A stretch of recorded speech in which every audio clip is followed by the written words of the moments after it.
open source, donc les étudiants s'inscrivent eux-mêmes. Notre priorité, c'est que les étudiants soient propriétaires de leur portfolio et n'utilisent pas leur adresse EFFEC pour pouvoir leur adresse EFFEC, une fois qu'ils sortent de l'EFFEC, 2 ans après, c'est fini, non plus. Donc, on veut qu'ils aient une plateforme qu'ils puissent garder eux.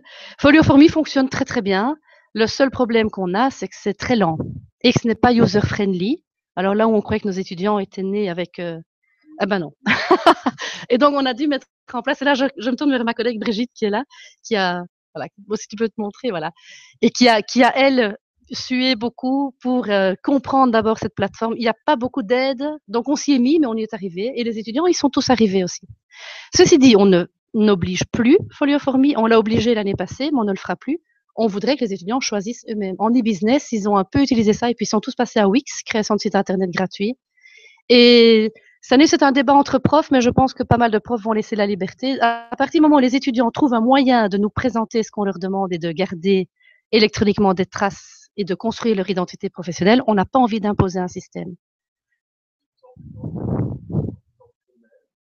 On leur propose, on leur montre du portfolio, on leur montre Folio for Me et on leur dit vous pouvez utiliser n'importe quoi d'autre.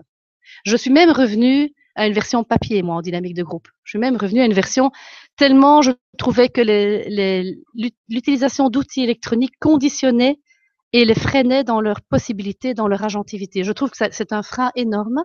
Et donc, moi, j'étais frustrée. Parce que vous voyez 50 étudiants qui font de leur portfolio, vous avez l'impression que ce sont quasi tous les mêmes.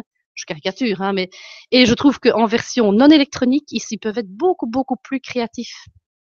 Voilà, donc pour le cours dynamique de groupe, moi je me suis permis de revenir à une version non électronique, mais ils ont quand même l'obligation de garder une trace électronique.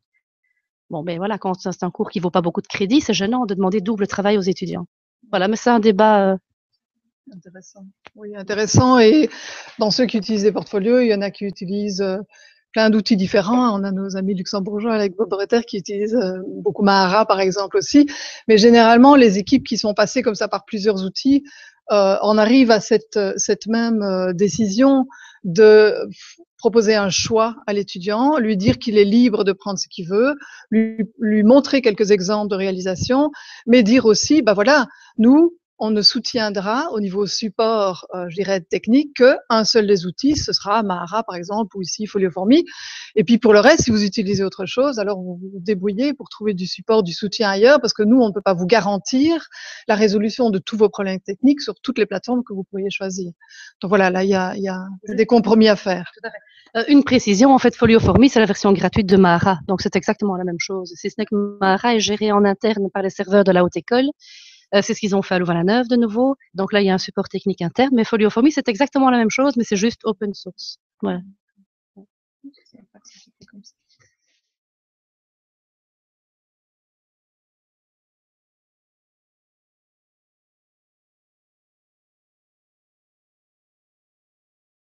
Oui, le cours de déontologie explore toutes les dimensions de la responsabilité sociétale et des entreprises. Donc, on leur propose tous les domaines d'ISO 26000, en fait. Donc, ils doivent choisir un des thèmes au minimum ISO 26000. Maintenant, de nouveau, moi, je laisse beaucoup de liberté. Soit ils choisissent un thème et ils l'approfondissent beaucoup, soit ils choisissent 2, 3 thèmes et ils font un peu moins d'investigation. Donc, au minimum, un thème RSE. Donc, fatalement, ils choisissent les mêmes, puisqu'il y en a 7 et ils sont 300. Donc, fatalement, on voit des mêmes qui défilent, mais ils prennent des exemples différents. Ils doivent les illustrer différemment. Oui. Et puis, au niveau des thèmes, par contre, déontologiques, là, c'est énorme. Ça doit être dans leur sphère. Si ce sont des bacheliers en marketing, ça doit être des cas déontologiques qui ont trait à la pratique du commerce. Il ne faut pas qu'ils viennent me sortir des trucs de médecin ou d'infirmier s'ils sont en baccalauréat marketing. C'est les seules balises qu'on met. Mais là, ils peuvent parler de n'importe quel... Tant que c'est récent, parce que sinon, ils viennent nous sortir des trucs d'il y a 10 ans. Voilà. Est-ce que j'ai répondu à votre question?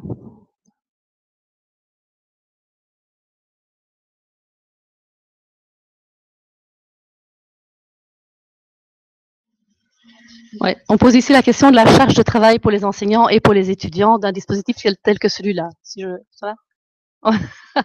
Donc, effectivement, la charge de travail est énorme, autant pour les enseignants que pour les étudiants, et ça nous crée un réel souci. Et donc, on n'a pas de solution à ça. D'autant plus que les cours dans lesquels étaient portfolios sont plutôt en train de diminuer au niveau de la charge de CTS et les professeurs n'ont pas du tout de valorisation pour le suivi du portfolio. Et donc, c'est dommage, mais c'est comme ça, c'est la réalité de la haute école. Donc on n'a pas de solution à ça, malheureusement. Et on se forme en même temps. Donc même la formation des professeurs, ou tout le temps passé, je pense à Brigitte, sur la compréhension de Folioformi, ça a été du bénévolat. Clairement du bénévolat. Oui, et même l'accompagnement des étudiants sur on n'a pas de support informatique non plus. Donc ce sont de nouveau des professeurs sur base volontaire qui aident les étudiants au niveau technopédagogique. En complément, pour bien comprendre, donc chez vous, par exemple, en bac 3, est-ce que c'est bien le prof du cours de déontologie qui assure l'accompagnement des étudiants, ou est-ce qu'il y a quand même une personne transversale en plus qui va l'aider parce que il entre dans le dispositif portfolio et que quelque part c'est plus lourd que si il évaluait juste sa matière? Non, mais ça s'est fait sur base volontaire en fait. Donc, en déontologie, on est 2 professeurs, moi et une collègue, et on avait toutes les 2 envie de développer ça chez nos étudiants. Donc, on s'y est mis, voilà, spontanément. Maintenant, comme conseillère pédagogique, j'ai pu accompagner les équipes dans les autres départements. Donc ça, moi, j'avais du temps comme conseillère pédagogique pour aller accompagner les autres équipes dans leur réflexion, mais pas pour. J'ai aussi participé régulièrement à des jurys pour, voilà, pour voir comment ça se passait. Mais ce sera plus le cas à partir de cette année-ci, c'est fini.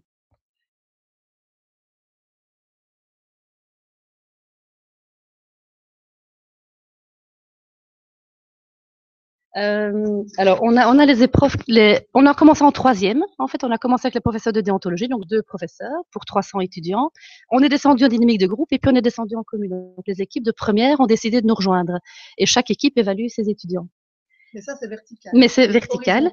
Horizontalement, non, parce qu'il y a tellement de projets différents. Si, en fait, en soi, oui, parce que par exemple, les professeurs de néerlandais et d'anglais font des interviews en néerlandais, en anglais, mais c'est assez compliqué de changer tout cela sans aucune période en plus pour les profs, ni pour les étudiants. Les horaires sont déjà tellement complets, tant chez les profs que chez les étudiants, que c'est assez compliqué à mettre. Par contre, tout le monde s'y est mis au niveau des stages. Donc, l'année passée, tout le monde, de commun accord, le département marketing a décidé que tout le monde évaluait par portfolio. Donc, ça a permis à plus de tous les professeurs suivent des stages en entreprise chez nous. Voilà, donc là, ils s'y sont tous mis. Et on va seulement évaluer leur envie de continuer ou pas cette année-ci. Non, ça reste, oui, le nerf de la guerre, mais voilà.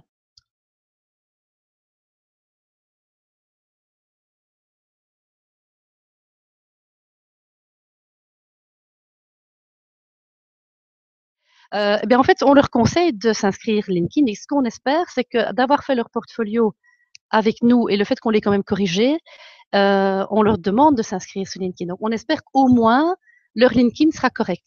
C'est déjà un objectif en soi qu'ils apprennent à mettre des choses en ligne parce que certains, par exemple, étudiants, publiaient tout et n'importe quoi à tout le monde. Ça, c'est plus facile de donner accès à tout le monde. Je dis, mais oui, mais non, ça ne va pas. Donc, on leur apprend certains réflexes qui leur permettront de gérer leur réseau plus tard. Alors, on n'a pas encore le recul nécessaire pour les étudiants de l'EFEC, puisque ça ne fait que, oui, ça fait 4 ans maintenant. Mais ils trouvent assez facilement du travail, les étudiants de l'EFEC. Alors, est-ce qu'ils ont utilisé leur portfolio? Certains, oui. Donc, on n'a pas d'enquête. Hein. Je peux dire que certains anciens qui reviennent disent oui, moi, ça m'a servi. Pour les stages, en tout cas, ça, ils l'utilisent. Après, est-ce qu'ils l'utilisent ou pas, je n'en sais rien. Les tendances sur le marché montrent quand même qu'on va vers des CV comme Europass, etc. Et que c'est devenu vraiment le portfolio, en France, en tout cas, devient vraiment un dispositif d'accompagnement vers l'emploi.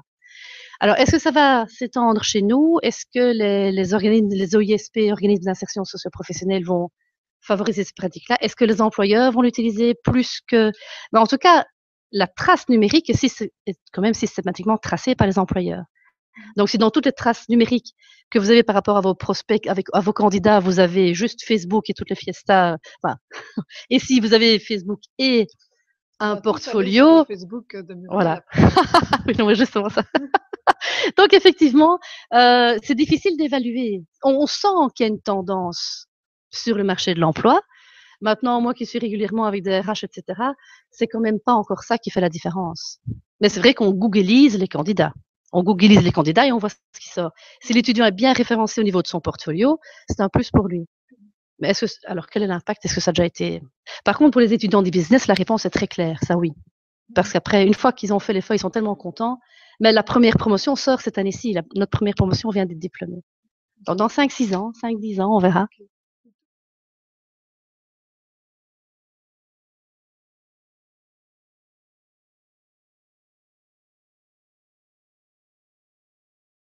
On s'est posé la question. On a organisé toute une série de tables rondes avec nos étudiants actuels et anciens. Donc, on a redemandé aux anciens pour voir quelle était la valeur ajoutée du TFE et la valeur ajoutée du portfolio. Alors, c'est très variable d'un baccalauréat à l'autre, en fait. Selon les dispositifs d'accompagnement du TFE qui ont été mis en place dans les différents cursus, les étudiants trouvent que c'est vraiment un très, très bon dispositif qui leur apporte tout à fait autre chose que le portfolio ou pas. Donc, on n'a pas encore de réponse claire à ce niveau-ci, mais la réflexion est en cours.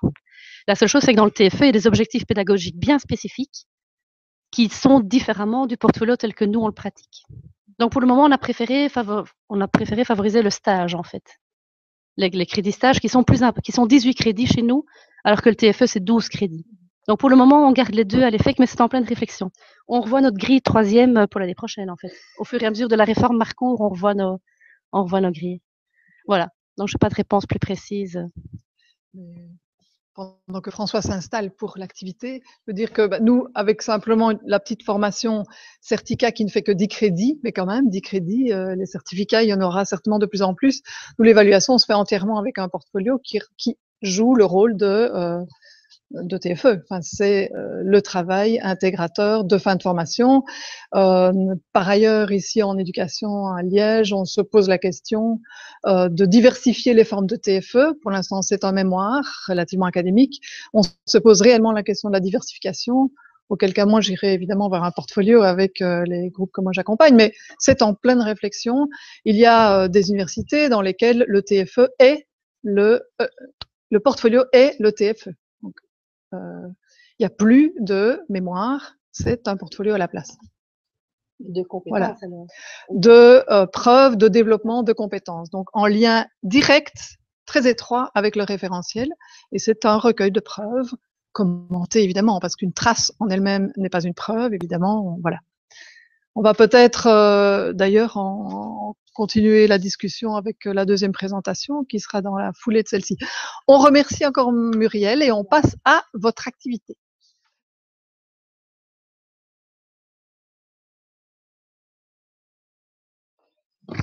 Voilà, on va passer donc à l'activité. Elle ne compte pas. Il n'y aura pas de points. Donc ici, on a vu une expérience de portfolio professionnel. On a vu à travers l'intervention qu'il y a souvent ce questionnement des étudiants, mais on met quoi dedans ou même dans les échanges que l'on a eus, qu'allons-nous évaluer, etc. Donc il y a un travail que l'on mène déjà depuis plusieurs années avec Marianne et avec Jacques Tardif sur la notion de preuve que l'on va mettre dans le portfolio. Donc on a vu un portfolio professionnel qui se basait davantage sur la réflexivité. La réflexion ici va mener sur les preuves de compétences. Alors, pour s'interroger sur la preuve de compétences, il faut partir idéalement, enfin pas il faut, on vous invite à partir de vous. Et on va vous demander de choisir un domaine dans lequel vous avez l'impression d'exceller. Donc, vous prenez un domaine dans lequel vous êtes plutôt à l'aise. Ça peut être évidemment le monde professionnel, mais ça peut aussi être un hobby. Donc, choisissez vraiment quelque chose pour lequel vous avez l'impression d'éprouver une certaine aisance. Et on va vous demander pendant 5 minutes de noter sur un bout de papier la preuve que vous êtes réellement compétent dans ce domaine-là. Donc, il y a certainement un lieu dans lequel, vous vous sentez davantage expert. Bon, n'hésitez pas à prendre le domaine des loisirs si vous ne voulez pas vous exposer auprès de vos collègues au niveau plus professionnel. Donc, vous avez maintenant 5 minutes individuellement pour prendre note, pour noter toute une série d'arguments qui prouvent que vous êtes compétent dans ce domaine-là. Dans un deuxième temps, vous présenterez ça en petits groupes, hein, et alors vous allez essayer de choisir la personne qui vous a davantage, qui a été davantage convaincante.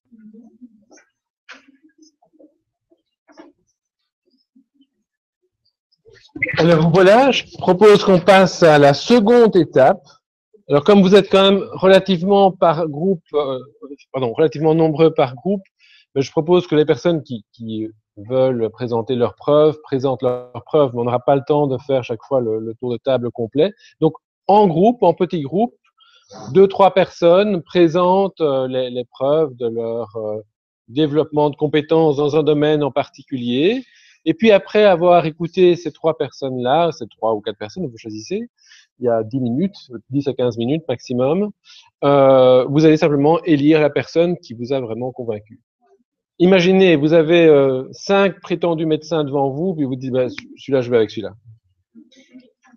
Ça va? Non? C'est parti.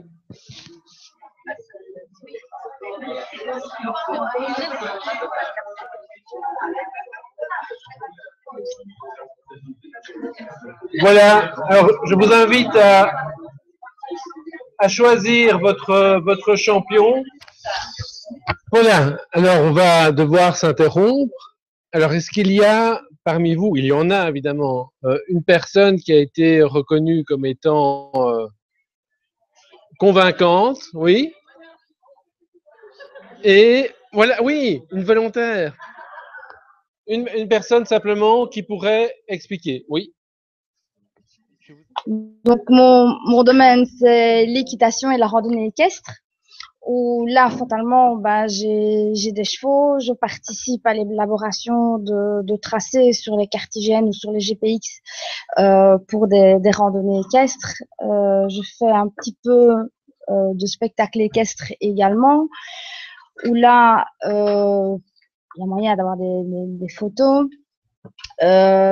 C'est également, je commence à faire du massage pour les chevaux, et j'ai participé à des stages d'éthologie qui est sur le comportement et l'étude du comportement du cheval.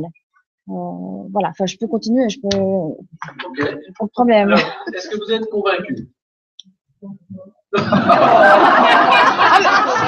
En réalité, je peux continuer, je peux vous faire ma passion pendant 1 heure.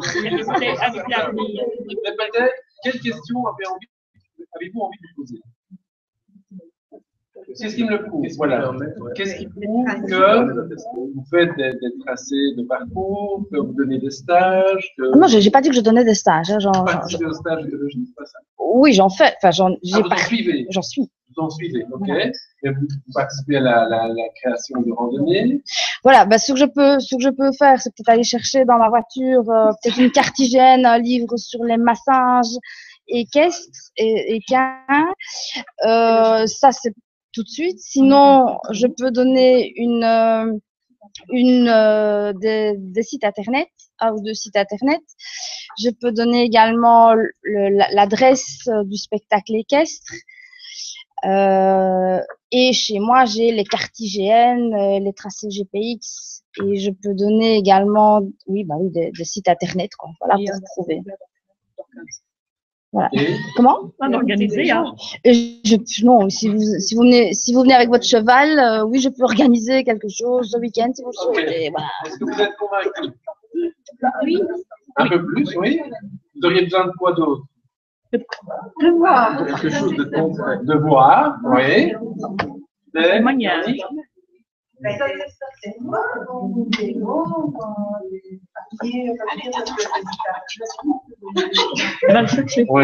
oui. J'aimerais bien avoir des témoignages de pères qui sont reconnus comme des grands dans le domaine. Ok. Oui, ou plus simplement, quoi. Un témoignage d'un utilisateur ordinaire qui se fait manipuler par monsieur, mais le cheval, par madame, quoi. Ok, oui. Ça, c'est ça pour vous. Est-ce que vous avez ça, par exemple, des attestations? J'imagine qu'il y a des niveaux, non, dans l'utilisation, etc. Il n'y a pas de... Oui, il y a des attestations. Oui, des brevets. Oui, il y a des brevets. Oui, il y a des brevets. Et j'ai un brevet, oui. Ok, d'accord. Sinon, il y a beaucoup d'autodidactes aussi. Hein. Mais ça, il y a des livres, ça je peux les montrer, des livres, mais c'est vrai que je sais pas des preuves. Enfin, je suis quelqu'un de terrain, donc c'est plus facile, comme le dit monsieur, de montrer ce qu'on sait faire avec un cheval que vous savez, avoir un papier, c'est comme tout. Hein. Oui. Pour moi, c'est pas suffisant. Donc on est passé du déclaratif, hein, et alors sur le base du déclaratif du bloc pro. Et puis alors on demande donc des preuves tangibles, Alors évidemment, il y a cette notion de brevet d'attestation, on est reconnu alors par des pairs, par des personnes qui ont peut-être un niveau supérieur. On aimerait bien avoir des témoignages, puis voir faire aussi. Donc on rentre, la déclaration ne suffit pas. Donc quand on parle de preuves, il ne suffit pas de déclarer. Il faut encore avoir des preuves tangibles, généralement qui viennent d'autres acteurs. On aime bien pouvoir voir les actions. On a parlé de photos, on a parlé de films, etc. Le fait d'appartenir à un réseau, parce que c'est facile de donner des sites, mais j'imagine que c'est pas n'importe quel site, et peut-être qu'on va vous voir affilié à une série de sites, en tout cas des personnes intéressées et spécialisées dans le domaine. Quelqu'un d'autre? Merci beaucoup. Quelqu'un d'autre? Oui. Vous avez même compris, hein. Oui. J'estime que je suis compétente en langue. Je parle couramment néerlandais, anglais, français, allemand. Maar ik vind dat de beste manier om dat te bewijzen is Nederlands te spreken oder auf Deutsch. Also ich werde sehr oft gefragt, simultan zu übersetzen. For instance, lately I've been asked by Bill Hubert from the United States to be his European interpreter. Dus ik ga nu heel snel van alle talen door elkaar. Jag talar också en liten svensk. Jag förstår beter, aber now I'm mixing up things. Donc voilà, simplement très brièvement, en très peu de temps, je m'étais dit quand je devais me présenter qu'il fallait au moins qu'on entende que je parle ces différentes langues et que il suffit pas de déclarer que quand je suis en Allemagne ou en Flandre ou en France, qu'on me demande de quelle région je suis du pays, parce qu'on entend souvent un léger accent, mais voilà, on pense que c'est national. Êtes-vous convaincu? Oui.